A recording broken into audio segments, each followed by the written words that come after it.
मुकेश जी ने जो प्रोजेक्ट हमारे सामने रखा है उस बारे में आपका क्या ख्याल है सत्यम जी? जो प्रोजेक्ट गरीबों की भलाई के लिए हो वो तो जाहिर सी बात है अच्छा ही होगा। बस मुझे एक छोटी सी बात खटक रही है। अगर हम स्लम्स में से गरीबों को हटाकर जमीन आपको दे दें, जो कि आपकी सबसे पहली डिमांड है, तो क्या आप पहले उनके लिए घर बनाएंगे या कमाई के लिए कमर्शियल कॉम्प्लेक्स? प्रोजेक्ट पूरा करने के लिए मुझे पैसे चाहिए होंगे। इसके लिए बेहतर होगा पहले मैं अपनी लैंड डेवलप कर लूं, जिससे मैं कैपिटल रेज कर पाऊंगा। यह हमें मंजूर नहीं।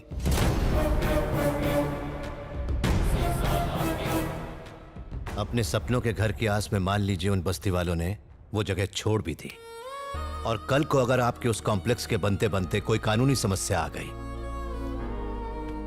आपका ये प्रोजेक्ट इतना बड़ा है, भगवान न करे कोई अनहोनी हो गई, कोई कुदरती मुसीबत खड़ी हो गई, तो वो बेचारे गरीब न यहाँ के रहेंगे और न वहां के। कोर्ट में केस लड़ते लड़ते उनकी जिंदगी दांव पर लग जाएगी, पर घर नहीं मिलेगा। इसलिए मेरी गुजारिश है, आप सबसे पहले उन गरीबों को उनकी छत दे दें। इम्पॉसिबल।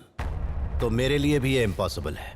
मुझसे मेरी राय जानने के लिए आप सबका शुक्रिया।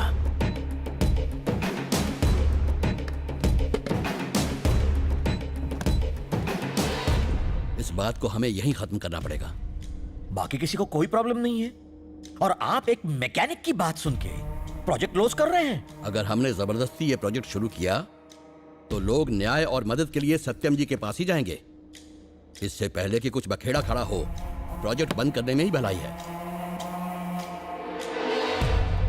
हैदराबाद के high profile slum redevelopment project पर सीएम ने कल की मीटिंग में इस पर रोक लगाते हुए इसे अनिश्चित काल के लिए स्थगित कर दिया है। आपकी झुग्गियों में जो रीडेवलपमेंट प्रोजेक्ट शुरू होने वाला था, उस पर सत्यम ठाकुर ने रोक लगा दी। आपका क्या कहना है? जनता गराज के सत्यम जी हमेशा सही फैसला लेते हैं। उनका फैसला हमारा फैसला है। हम सब सत्यम जी के साथ हैं। जनता गराज सही है, हम सब उनके साथ हैं। जनता गराज का फैसला ही हमारा फैसला है। 5,000 करोड़ का प्रोजेक्ट एक मैकेनिक की वजह से कैंसिल हो गया। It's too much dad. सरकार भी प्रोजेक्ट को क्लियरेंस देने से डर रही है, और इसकी वजह है जनता गराज। आप इस स्टेट के सबसे बड़े, सबसे सक्सेसफुल और सबसे इन्फ्लुएंशियल बिजनेसमैन हैं, पर आप उनसे डरते हैं। मैं तो नहीं डरता। सही कहा बेटा। जब से होश संभाला है, मैं डर के साए में पला हूं, बढ़ा हूं और जिया हूं। लेकिन तुम्हें डरने की जरूरत नहीं, मेरे जीते जी तो नहीं। भाई पिछले 2 दिनों से गाड़ी बहुत झटके मार रही है, एसी भी ठीक से काम नहीं कर रहा, और ये लाइट भी जलती बुझती रहती है। कुछ दिन बाद आ जाना। कब तक हो जाएगा? मुझे मालिक को बताना पड़ेगा, इसीलिए कैसे भी करके 14 तारीख को आके ले जाना। जी सर, इन्होंने 14 तारीख को आने को कहा है, तो यही तारीख मैं अपने मालिक को बता देता हूँ, तो 14 को मिलते हैं, ठीक है? सुनंदा, माय कलीग, याद आया? Neurologist. Oh yes yes yes. कैसी हैं आप? Fine, thank you. He is my husband Rajesh. Hi, nice to meet you. मेरे बेटे वरुण से तो मिले हैं ना? वरुण? अरे हाँ, वही जो पार्टी में मिला था। हाँ। वो आजकल क्या कर रहा है? 5 साल तक उसने आईटी कंपनी में काम किया, अब उसने अपनी ही कंपनी खोल ली है। बहुत अच्छा कर रहा है। हाल ही में उसने आपकी बेटी को किसी फंक्शन में देखा था। वो उसे बहुत पसंद करता है। यहाँ तक कि वो उससे शादी करना चाहता है, और हम तो इस रिश्ते से बहुत खुश हैं। इसलिए हमने सोचा कि आपसे आकर बात करें। थैंक्स फॉर आस्किंग सुनंदा, पर दरअसल हम ये चाहते हैं कि हम अपनी दिया की शादी आनंद से ही करें। हमें भी यही लगा था, लेकिन हमें पता चला कि उनकी बिल्कुल जमती नहीं है, और वो हमेशा छोटी छोटी बात पर बच्चों जैसे झगड़ते रहते हैं। आपने सही कहा, पर मैं और नीना काफी दिनों से उन दोनों से इस बारे में बात करने की सोच रहे हैं, पर हमें मौका ही नहीं मिल रहा है। God knows what's going to happen.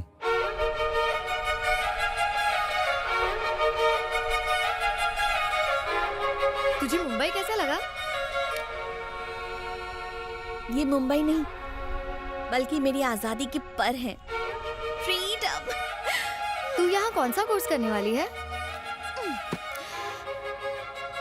मैं यहाँ कोई कोर्स करने नहीं आई हूँ। हैदराबाद में ना सिर्फ फुल रिस्ट्रिक्शंस थे। ये मत करो, वो मत करो, फ्रेंड्स के साथ बाहर मत जाओ। शाम हुई नहीं कि कर्फ्यू लग जाता था और मैं वहां क्या करती थी, बुद्धू की तरह घर में बैठी रहती थी।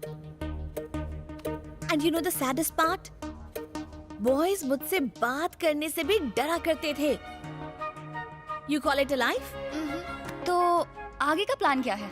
मैंने कुछ प्लान नहीं किया है, और हाँ, मेरा जो दिल करेगा मैं वही करूंगी। फुल ऑन अपनी लाइफ मैं जीना चाहती हूँ। जैसे ही सब लोग सो जाएंगे ना, हम पटाखे जलाकर उनकी नींद हराम कर देंगे। हाँ, ये लो। ओके? इतने बम पटाखे फोड़ेंगे ना कि मजा आ जाएगा।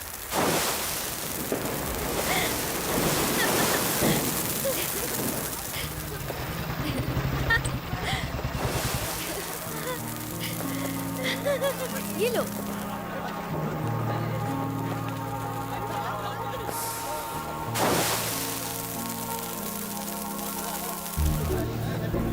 वो हमें कब से घूरे जा रहा है। दिवाली का बम्पर ऑफर समझकर लाइन मारने आ गया है। एक्सक्यूज मी, आपसे कुछ बात करनी है। किस बारे में? बको, प्रपोज करना चाहते हो? तुम्हें प्रपोज?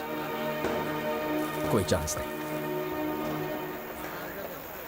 तुम्हें शर्म नहीं आती? क्या कहा? ऐसा मैंने क्या किया? अच्छे घर की लगती है। दिवाली का सही मतलब नहीं पता? It's a festival of lights, not a festival of pollution and sound.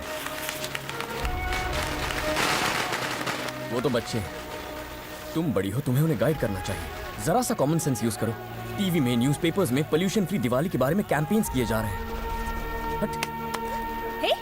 बस बहुत हो गया पोल्यूशन, जाओ।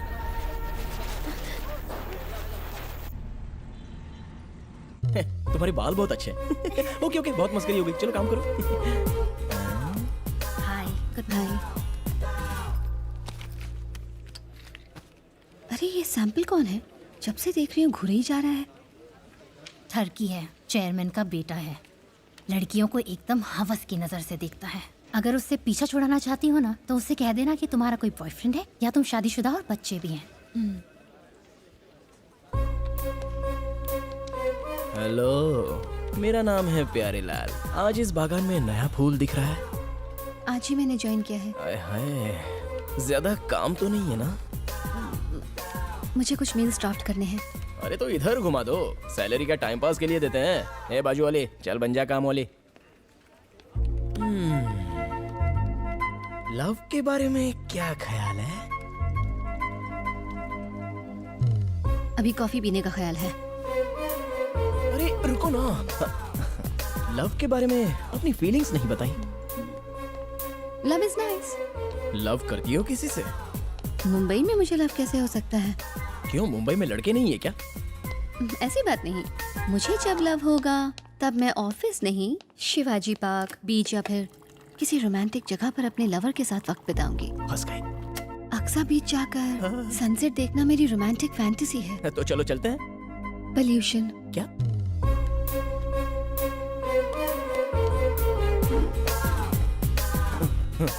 पोल्यूशन में सनसेट दिखता ही नहीं। वहाँ पास में ही एक लेदर फैक्ट्री है। अगर वहाँ जाएंगे तो कैंसर हो जाएगा ना।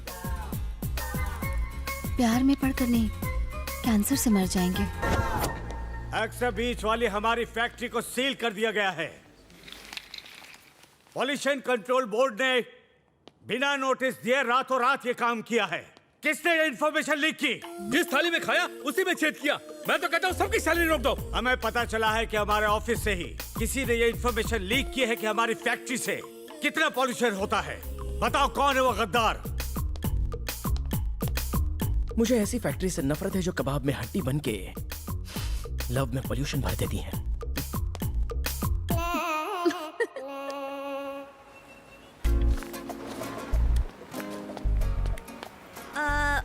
मुझे 6 अच्छी वाली बियर दो। अच्छी वाली बियर?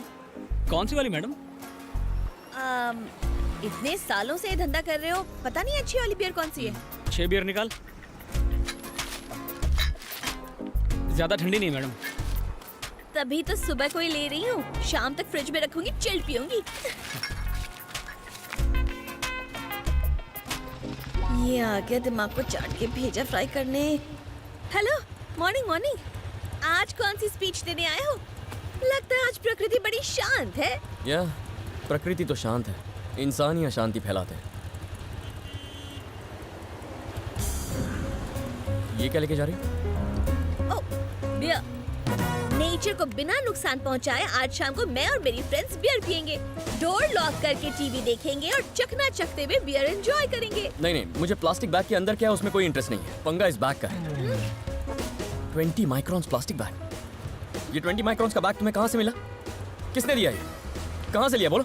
अरे कहाँ से? ये क्या है यार, तुम इस थैली के पीछे क्यों पड़ गए हो? इस प्लास्टिक बैग पर बैन लग चुका है। जिसने भी दिया उसे मैं छोड़ूंगा नहीं। मेरे साथ चलो। कम कम कम कम। रहने दो ना, क्यों ओए, मेरी इज्जत को यहाँ। बलूदा कर रहे हो? ये बैग्स पर बैन लग गया ना, क्यों यूज कर रहे हो बताओ? सब अंदर और भी बैग्स हैं तो लेके आ जाओ। क्या हुआ सर?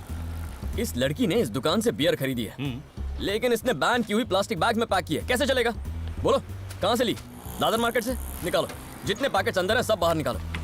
तुम जानते हो इस प्लास्टिक बैग से एनवायरनमेंट को कितना नुकसान पहुंचता है? बोला ना, निकालो।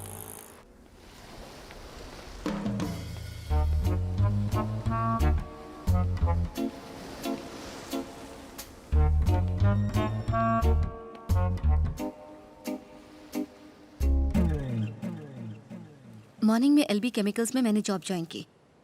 इवनिंग में उनकी एक फैक्ट्री बंद हो गई। यस मुझे तो लगा था कि उस फैक्ट्री के बारे में इंफॉर्मेशन जमा करने में बहुत महीने लग जाएंगे, पर ऑफिस में एक मजनू मिल गया।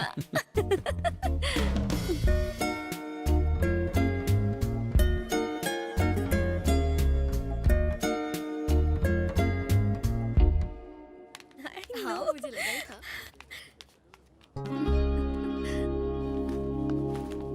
हाय। ओह हाय। इस जगह को अच्छी तरह चेक किया ना?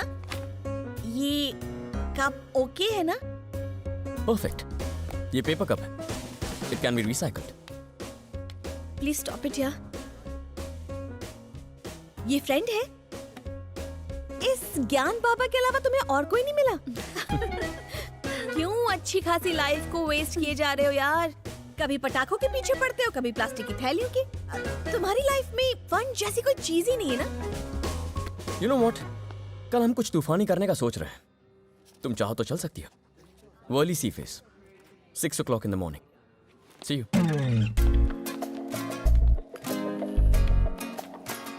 आओगी तो अपने साथ 2 दिन का सामान पैक करके ले आना।